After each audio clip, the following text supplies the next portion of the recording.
আমাৰ মুৰ্গীকেইটাই কণী পাৰি আছে চাওকচোন। এই ডাঙৰ কণীৰ লগত সৰু কণী এনেকৈ পাৰি দিছে চাওকচোন। এইটো কি জাতৰ কণী হ'ব বাৰু? এইটো মুৰ্গীৰে হয়, এইটো সাপৰ চাপৰ নহয়। সাপৰ হ'লেতো এনেকুৱা ডাঙৰে থাকিলে হয়। এইটো মানে চাগে পুৰত নহ'ল নেকি, পেটত ডাঙৰ নহ'ল নেকি, তেনেকৈ পাৰি দিলে চাগে। বাকলিবিলাক এৰি এৰি গৈছে, ঢিলা কণীটো।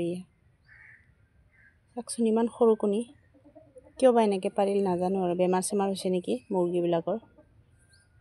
এনেই বাকীবিলাকে ঠিকে পাৰি আছে, এইকেইদিন ঠিকে পাৰি আছিলে কণী। আজিহে কিবা এইটো আজি মানে কণী কিমান পাৰিছে চাব আহোঁতেহে গম পালোঁ। কণীবিলাক মানে আমি লৈ যাই থৈ দিওঁ ঘৰৰ ভিতৰত, কণীবিলাক নথওঁ ইয়াতে থ'লে ফাটাই চাটাই দিব পাৰে বুলি গঁৰালত থৈ নিদিওঁ আৰু। এইটো কণীটো চাওকচোন, কি কণী পাৰিলে এনেকুৱা।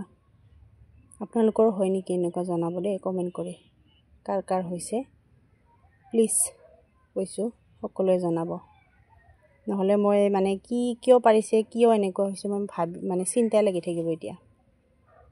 কেতিয়াবা দিন চিন বেয়াৰ কাৰণেও হয় এনেকুৱা। দিন বেয়া আহিলে লিকতা কণী, আগৰ দিনৰ মানুহবিলাকে কৈছিলে আৰু দিন বেয়া হোৱাৰ আগে আগে বোলে কিবা কিবি মানে দেখায় ঘৰত পোহা জীৱ জন্তুবিলাকে। হাঁহবিলাকেও য'তে পতে কণী পাৰি দিছিলে আগতে, দিন বেয়া অহাৰ আগতে।